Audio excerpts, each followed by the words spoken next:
She stood in the doorway with my suitcase already packed. Get out, tonight. No warning, no discussion, just that.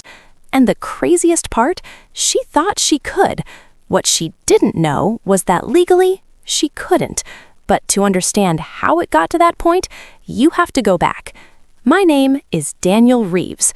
I'm 27 years old, and for most of my life, I was the easy child, the one who didn't complain, the one who adjusted, the one who made things convenient. My older brother, Marcus, was different. He was the priority, always had been. When I was 9, he crashed my mom's car, $4,800 in damages. She called it a mistake. When I was 12, I asked for a used laptop for school, $600. She told me, "We can't afford that right now." 2 weeks later, Marcus got a brand new gaming PC, $2,100. I didn't say anything. I just remembered. But I didn't realize what was really happening yet. That came later. When I was 16, Marcus dropped out of college after one semester. Tuition? $11,300. Gone. My mom said, "College isn't for everyone." That same year, I got accepted into a summer engineering program. Cost? $1,200. She looked at me and said, "You're smart enough to figure it out on your own." And that's when something shifted. Not anger. Not yet. Something quieter. Awareness. Because what happened next changed everything. I started paying attention. Every dollar. Every excuse. Every pattern. I started keeping notes. At first, it was just small things. Dates, amounts, conversations. But then it got worse. When I was 19, my dad passed away. Heart attack. Sudden. Everything changed overnight. Or at least, it should have. But it didn't. Because a week after the funeral, my mom sat me down at the same kitchen table, same spot, same tone, and said, "We're going to need to tighten things financially." I nodded. Made sense. Until she added, "Marcus is going through a hard time. He'll be staying here indefinitely." Indefinitely. That word stayed with me because I already knew what it meant. It meant nothing was going to change, except everything did, just not in the way she expected. A month later, I got a letter, not addressed to her, to me, from a law firm I'd never heard of. Inside was a document, 3 pages, stamped, signed, official. My grandfather's estate. I didn't even know he'd left anything behind.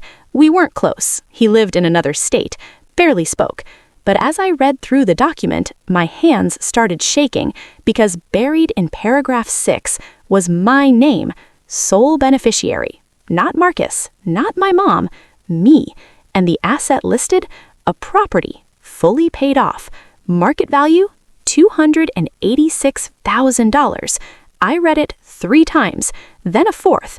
I should have been excited, relieved, but I wasn't, because I already knew something didn't add up. The address listed was the house we were living in. That's when everything changed, but I didn't say anything. Not yet.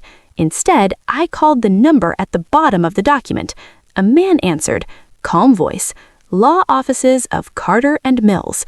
I swallowed. "My name is Daniel Reeves. I think there's been a mistake." There was a pause, then typing. Then he said something I'll never forget. "There's no mistake, Mr. Reeves. The property was transferred to your name 6 months ago." 6 months. That was before my dad passed, before everything fell apart.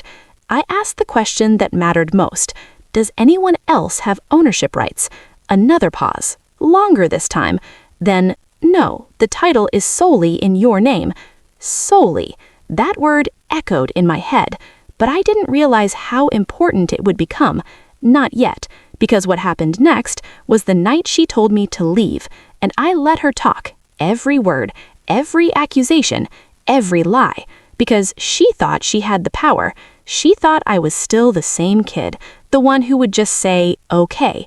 She had no idea what I'd been preparing, or what I already knew, and that's when everything started to fall into place. She didn't stop. "Marcus needs space," she said, arms crossed, like this was already decided. "You've always been independent. You'll figure it out." Same script, different day. I looked at my suitcase, zipped, ready, waiting by the door. I hadn't packed it. That's when I realized this wasn't emotional, this was planned. But I didn't realize how far she'd already gone, because what happened next shocked me. She walked past me into the living room and grabbed a folder off the table. Papers, printed, highlighted. "I've already spoken to someone," she said. "You don't have any legal claim here. This is my house." My house. I almost smiled, but I didn't. Not yet. Instead, I asked quietly, "Who told you that?" She hesitated for half a second. Too fast for most people to notice. Not for me. "A friend," she said. "Someone who understands property law." That's when I knew she didn't know. Not really. And that's when everything changed, because I had been preparing for this long before tonight. 6 months earlier, after that call with the lawyer, I didn't celebrate. I didn't tell anyone. I verified everything, twice, then 3 times. I requested the full title history, every transfer, every document, every signature. It came in a PDF, 47 pages. I read every line.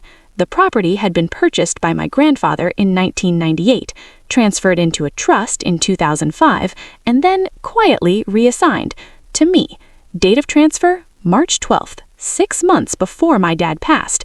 No conditions, no shared ownership, no clauses, just one line that mattered. Full ownership rights transferred to Daniel Reeves. I remember staring at that sentence for a full minute, because it didn't just change my situation, it changed the power dynamic completely. But I didn't tell her. Instead, I prepared. I updated the mailing address, changed all official contact details to my email, filed a confirmation with the county records office, requested certified copies of the deed, and then I waited, because I knew something was coming. I just didn't know when. Until tonight. "Pack your things," she said again, louder this time. "I'm not asking." Marcus was sitting on the couch now, watching, silent, like always. And that's when it hit me. This wasn't about space. This wasn't about independence. This was about control. And I should have seen it coming, because 2 weeks earlier, she had asked me something strange, out of nowhere. "Do you know anything about your grandfather's estate?" I said no. She smiled. Too quickly. Just curious. That was it. But now it made sense. She had found something. Maybe a letter. Maybe a document. But not the full picture. Not the truth. And that's why she was so confident, so certain, so wrong. I picked up the suitcase slowly, walked toward the door. She stepped aside, satisfied, like she had already won. And for a moment, I let her believe that, because what happened next needed to land perfectly. I reached for the handle, paused, then turned back, calm. "Just one thing," I said. She sighed. "Daniel, don't start." "I won't," I said. "I just have a question." She crossed her arms again. "What?" I looked straight at her. "When did you last check the property records?" Silence. Marcus shifted slightly on the couch. She frowned. "What are you talking about?" "That's what I thought," I said quietly. Then I set the suitcase down, unzipped the front pocket, and pulled out a folder. Not hers, mine. Thicker, organized, prepared. And that's when everything changed. I walked back into the living room, placed it on the table, opened it. First page, certified deed copy, stamped, signed, official. Her eyes scanned it, fast at first, then slower. Then she stopped. "What is this?" she asked, but her voice had already changed, less certain, less confident. I didn't answer immediately. I let the silence stretch, just like she used to do to me. Then I said it, calm, clear, controlled. "This house is in my name." Marcus sat up straight. "What?" My mom laughed, actually laughed. "No, it's not," she said. "That's not possible." I slid the second document across the table, county verification. Then the third, transfer record, date, signature, everything. Her hands started shaking. That's when everything flipped. 6 months ago, I said. Grandpa transferred it, sole ownership. She looked at me like she didn't recognize me. That's not, he wouldn't, he did, I said, and then I added the part that mattered most, and it's already been recorded, legally. Silence. Heavy, uncomfortable, real. Marcus looked between us, confused. What does that mean? He asked. I didn't take my eyes off her. It means, I said slowly, I didn't say anything. I just stood there, keys in my hand, heart pounding so loud I could barely hear her. She pointed toward the door again. Did you not hear me? Get out. And that's when everything inside me went quiet. Not angry, not sad, just clear. I should have seen it coming, but to understand how it got to that point, you have to go back. My mom always had a way of making things feel temporary. Nothing was ever really mine. Not my room, not my time, not even my plans. Everything came with conditions.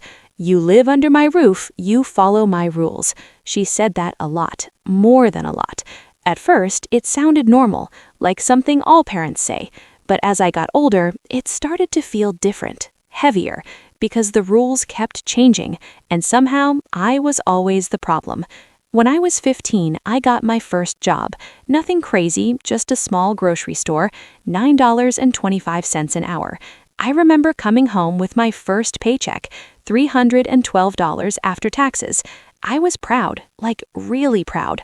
I handed it to her, not because she asked, because I thought that's what good kids do. She smiled, took it, and said, "This will help with bills." I nodded, didn't question it, but I didn't realize what was really happening. That was the start. By 17, I was working 2 jobs, after school and weekends, around 32 hours a week. My grades dropped a little, nothing crazy, but enough for her to notice. "You're getting distracted," she said. I wanted to laugh. Distracted? I was paying half the electricity bill, but I didn't say that. I just said, I'll fix it, because that's what I always did. Fix things, stay quiet, keep going. And then it got worse. At 18, most of my friends were moving out. Dorms, apartments, freedom. I stayed because she said we needed help. Rent had gone up, groceries were expensive, and she made it sound like if I left, everything would fall apart. So I stayed, and I paid $600 a month, then $800, then $1,000, every single month, on time, no excuses, no late payments. But somehow it was never enough. You eat too much. You use too much electricity. You're never home, but somehow still costing me money. None of it made sense, but I kept going because I had a plan, a quiet one, the kind you don't tell anyone about. What she didn't know was that I stopped thinking of that place as a home. I started thinking of it as an investment, and that's when everything changed. At 19, I opened my first bank account she didn't know about. Different bank, paperless statements, no mail. Every extra dollar I had went there. Tips, overtime, side gigs. I even started flipping small stuff online. Nothing huge, just enough. And I was patient. That's the part most people don't understand. I didn't rush. I didn't argue. I didn't try to win. I just waited and built. By 21, I had saved $38,000. No one knew, not my friends, not my family, not even her. And that's when the opportunity showed up, out of nowhere, or at least it felt that way. But looking back, I think I was finally ready to see it. It was a small, run-down property, same neighborhood, 3 bedrooms, 1 bathroom. Old. Ugly, but cheap. $92,000. Most people wouldn't even look at it, but I did, and the numbers made sense. That's when I made the decision that changed everything. But I didn't tell her, not yet, because what happened next, that's where everything started to unravel. She didn't move. For a second, I thought maybe she didn't hear me. Then she laughed, a short, sharp laugh, the kind that cuts. "You think you can just walk in here and take over?" she said. I didn't answer, because this wasn't about arguing anymore. It was about letting reality land. But I didn't realize what was about to happen next. She turned to Daniel, called the police. And just like that, it escalated. Daniel pulled out his phone immediately, no hesitation, like he'd been waiting for this moment. "They're trespassing," he said, already dialing. Trespassing? In my own house? I almost smiled, but I stayed quiet, because I knew something they didn't, and I needed them to go all the way. That's when everything changed. 10 minutes later, the police showed up. 2 officers, calm, neutral, used to family drama. "What seems to be the issue?" one of them asked. My mom stepped forward instantly. "They broke in," she said, pointing at me. "They don't live here anymore." I didn't interrupt.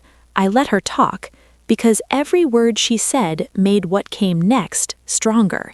Daniel backed her up. "They showed up and started claiming the house is theirs."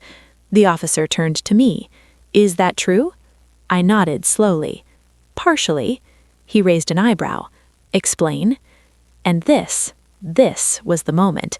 But I still didn't rush it, because timing matters. "I used to live here," I said calmly. "And?" I looked at my mom. She was staring at me like she'd already won. That's when I said it. I never stopped owning it. Silence. The kind that stretches. The officer blinked. "I'm sorry, what?" I reached into my bag, pulled out the folder, the same one I'd been carrying for weeks, and I handed it to him. That's when everything shifted. He opened it, flipped through the first page, then the second. His expression changed. Not dramatic, just subtle, professional, but different. "What is this?" my mom snapped. He didn't answer her. He kept reading. Then he looked up at me.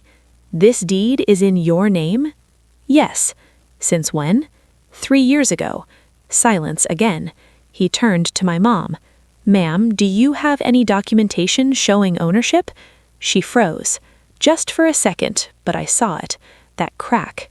That moment where doubt creeps in. "Well, no, but this is my house. I've lived here for 20 years. The officer nodded. "I understand, but legally, that doesn't determine ownership." And just like that, the power shifted. I should have felt something. Victory, satisfaction, something. But what I felt instead was calm.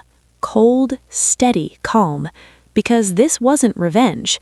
This was truth catching up. But it didn't end there. My mom stepped closer to me. Her voice dropped. "You did this behind my back?" I looked at her. "No," I said quietly. "I did it after years of being treated like I didn't belong." That hit harder than anything else. I saw it in her face. That flicker of realization. But I didn't stop, because there was more. "I paid every mortgage installment," I said.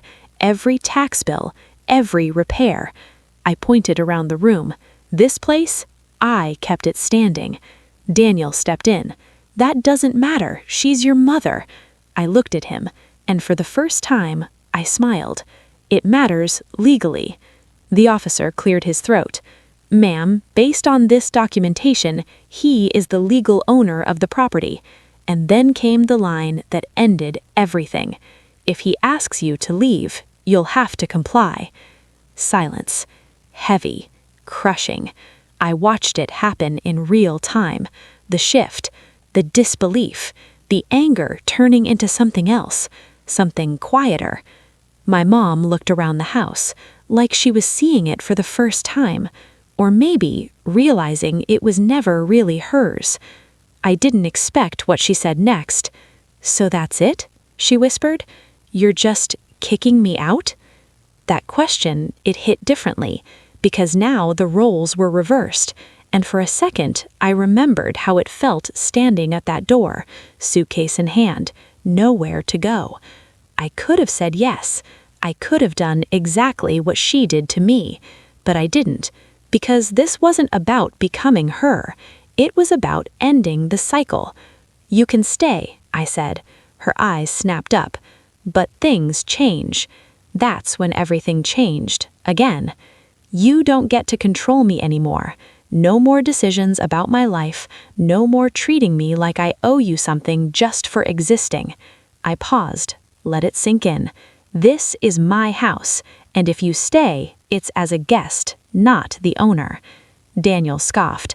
This is insane. I didn't even look at him. Then you're free to leave. Another silence, but this one felt different.